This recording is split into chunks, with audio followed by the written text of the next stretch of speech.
Жамбыл облысында жастарға әскери патриоттық тәрбие беру мәселелері талқыланды. Облыс әкімінің орынбасары Серік Сәлемовтың төрағалығымен өткен өңірлік жиында әскери клубтардың жұмысы, жастарды жауынгерлік қызметке даярлау жұмыстарының сапасы сөз болды. Өңірде 190 алғашқы әскери дайындық пәнінің мұғалімі бар. Биыл оқу-жаттығу жиындарымен 7525 оқушы қамтылған. Оның ішінде 1400 жас 29-31 мамыр аралығында өткен далалық жиындарға қатысты. Іс-шаралар легі мектеп жанында, әскери бөлімдерде және лагерлерде өткізілген. Басым бөлігі әскери бөлімдер базасында ұйымдастырылған екен. Айта кету керек, қазіргі таңда 102 әскери патриоттық клуб жұмыс істейді.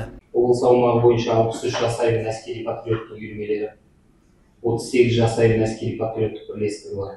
Аталған үйірмелерге барлығы 4000-нан аса білім алушы қамтылған.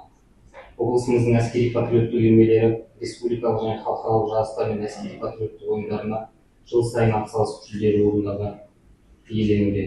Серік Сәлемов жауаптыларға бұл клубтардың қызметі қағаз жүзінде қалмай, нақты нәтижеге бағытталуы тиіс екенін айтты. Алғашқы әскери және технологиялық дайындық сабақтарын бөлек форматта ұйымдастыру қажет екенін жеткізді. Бауыржан Момышұлы мектебі не үшін аштық?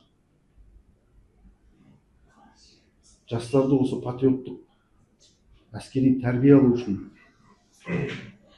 дайындау үшін, ертең алда отанымызды қорғайтын болашақ әскерлерді дайындау үшін. Оның бәрі қайықтан басталады, оның бәрі мектеп қабырғасынан басталады.